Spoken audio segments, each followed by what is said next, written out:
ये ले भिखारन, खाना खा ले और प्लीज कार से हट जा, मुझे कार निकालनी है। साहब जी, वो हमें ये खाना नहीं चाहिए। खाना नहीं चाहिए तो कैश चाहिए क्या? कैश वैश है नहीं मेरे पास। नहीं साहब, हमें पैसा भी नहीं चाहिए। खाना नहीं चाहिए, कैश नहीं चाहिए, तो फिर चाहिए क्या? साहब अगर आपका फोन मिल जाता तो। अच्छा, तुम भिखारियों के इतने भाव बढ़ गए कि अब तुम भीख में फोन मांगोगे? नहीं नहीं साहब, हम आपसे आपका फोन भीख में नहीं मांग रहे। वो क्या है ना, हमें अपने पति को फोन करना है। वो 2 साल पहले शहर में आए थे गांव से नौकरी के लिए, और 2 साल से गांव नहीं आए, ना ही कभी कोई बातचीत हुई। तो बस एक बार उन्हें फोन लगाना है। अच्छा ठीक है, समझ गया, देता हूँ।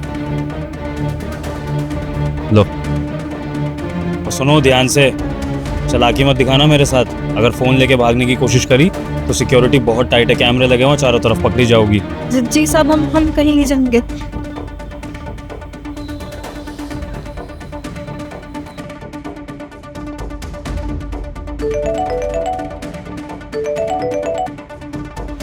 हेलो, कौन?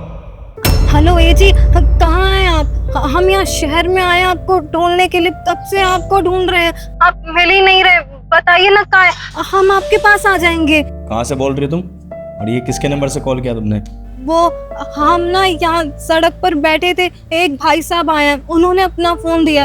आप बताइए ना, आप अपना पता बता दीजिए, हम आ जाएंगे अपने आप आपके पास। अरे बेवकूफ़ हो रहा, तुझे ये समझ में नहीं आता? मैं 2 साल से गाँव इसलिए नहीं गया ताकि मुझे तुझसे कोई संबंध नहीं रखना, ना ही तुझसे मैं मिलना चाहता हूँ। मुझे तुझसे दूरियां बनानी है, समझ में आया तुझे? हाँ ए जी, आप ये क्या बोल रहे हैं? आप कैसे बोल सकते हैं ये सब? हमारी शादी हुई है, भूल गए क्या? आप ऐसे थोड़ी ना कर सकते हैं। देख, मैंने तुझसे अपनी मर्जी से शादी नहीं की थी, मेरे घर वालों ने तुझसे जबरदस्ती मेरी शादी करवाई थी। और वैसे भी तू मुझे पसंद नहीं है, मुझे जो पसंद है मैं उससे ही शादी करूंगा। और मैं शहर में बहुत खुश हूँ, तो मुझे परेशान मत कर कॉल कर करके, समझ में आया तुझे? और ना ही मुझसे मिलने की कोशिश करियो, समझ में आया तुझे? वरना मुझसे बड़ा कोई नहीं होगा। अब चले जा वहीं जहाँ से तू आई है। अरे हे जी सुनिए ना, आप ऐसा नहीं कर सकते। हमने पूरे समाज के सामने शादी की है, हाँ आप ऐसे हमें नहीं छोड़ सकते। सुनिए, फोन कट चुका है। हेलो हेलो, फोन इधर लाइए, फोन कट चुका है। हम एक बार दोबारा कोशिश करते हैं, क्या पता वो फोन उठा ले।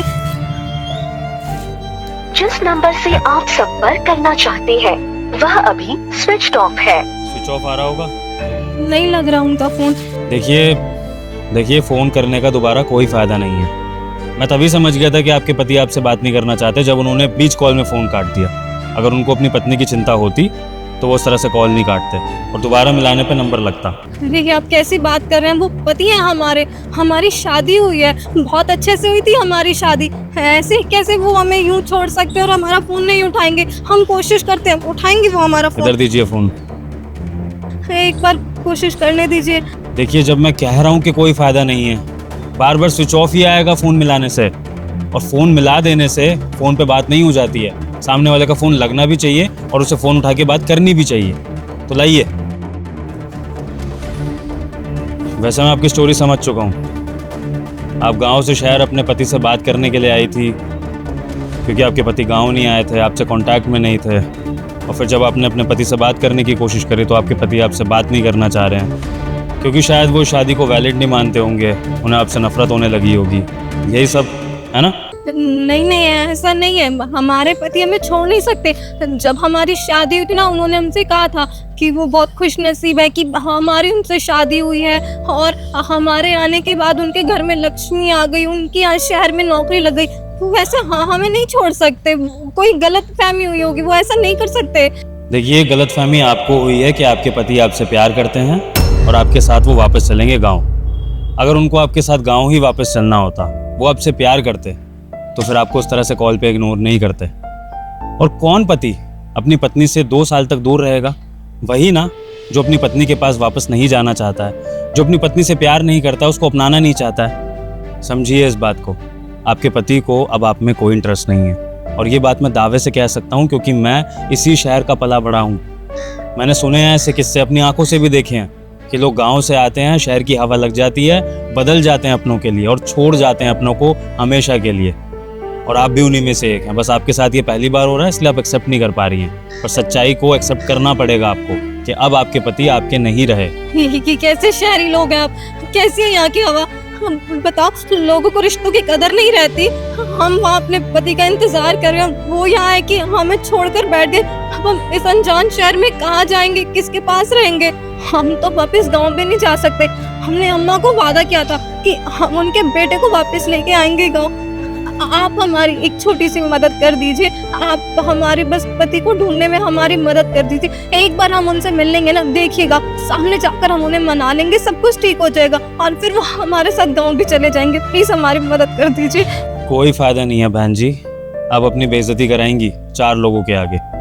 जो पति फोन पे आपसे इतनी बदतमीजी कर रहा है, सोचिए वो सामने आपके साथ क्या करेगा। और आप किस शादी के भरोसे उसको वापस बुलाएंगी। एक बात बताइए, जब गाँव में आप दोनों की शादी हुई थी तो क्या आपने किसी डॉक्यूमेंट वगैरह पे साइन करे थे? कोर्ट में जाकर कोई रजिस्ट्री हुई थी आपकी शादी की? नहीं, हमारे गांव में ये सब कुछ भी नहीं हुआ था।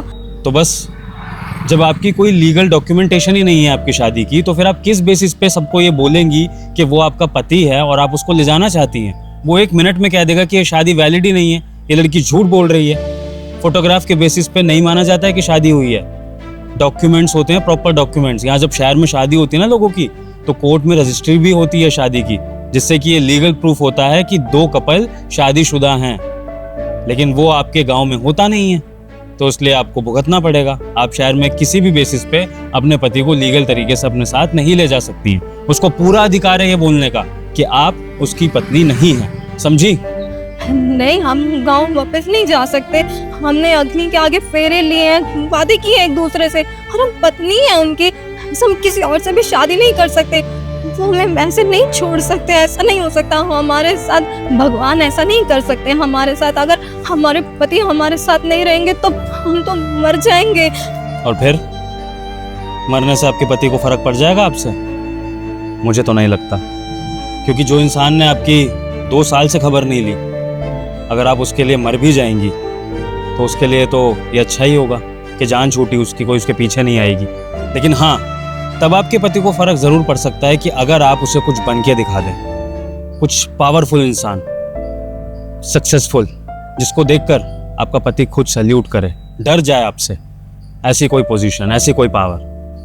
क्योंकि अभी तो वो आपको गरीब गवार समझता होगा, इसलिए उसने आपको नकार दिया और शहर की किसी मॉडर्न लड़की के लिए आपको उसने छोड़ दिया।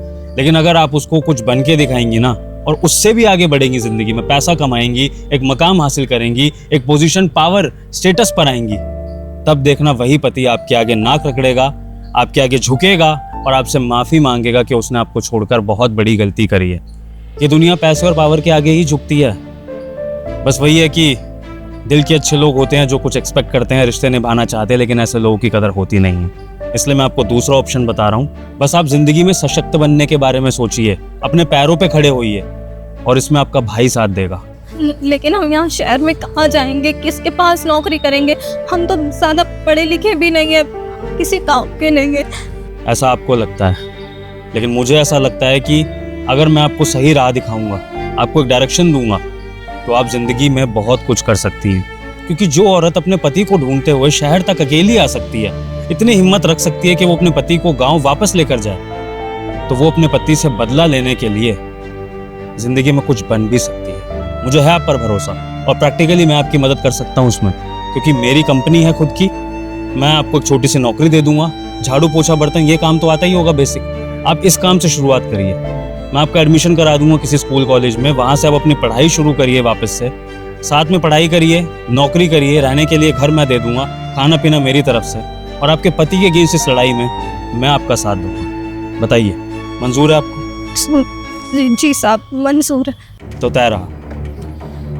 आज से आप मुझे अपना भाई समझिए, और आपका ये बड़ा भाई आपके हर सुख दुख में आपके साथ है। और ज़्यादा नहीं, महज 3-4 साल में मुझे लगता है कि आपकी ज़िंदगी पलट जाएगी और आप उस पावर में आ जाएंगी कि आपका पति खुद आपको ढूंढता हुआ आएगा और अपनी गलतियों के लिए आपसे माफ़ी मांगेगा। बस आपके मन में वो ज्वाला जलती रहनी चाहिए कि आपके पति ने जो आपके साथ किया है उसका बदला आप उससे लेंगी, ताकि कोई भी पति जो गाँव से आकर बदल जाता है अपनी पत्नी के लिए, उसके लिए ये सबक हो कि अगर अपनी पत्नियों को फॉर ग्रांटेड लोगे, उनकी इज्जत नहीं करोगे, तो वो पत्नियां आपको सबक सिखाएंगी और फिर वो पत्नी आपको एहसास कराएंगी कि आप जैसे पति उनके लिए कुछ मायने नहीं रखते। तो बस मन लगा के अपने सपने की तरफ मेहनत करना, बाकी सब कुछ आपका भाई संभाल लेगा। ये सामने मेरा घर है, यहाँ पर मेरे मम्मी पापा रहते हैं। आप यहाँ जाइए, उनको मेरा नाम ले दीजिएगा, वो आपको कमरा दिखा देंगे और कल से आपके पति के खिलाफ जो लड़ाई है वो हम शुरू करेंगे, ठीक है? धन्यवाद साहब। बस एक बात ध्यान रखिएगा बहन, जिंदगी अपने बलबूते पर जी जाती है, दूसरों के कंधों पर तो जनाजे उठते हैं। प्यार ज़रूरी है, लेकिन दूसरों से ज़्यादा पहले खुद से, ठीक है? जाइए, आप मेरे घर चले जाइए, शाम में मुलाकात करता हूँ आपसे।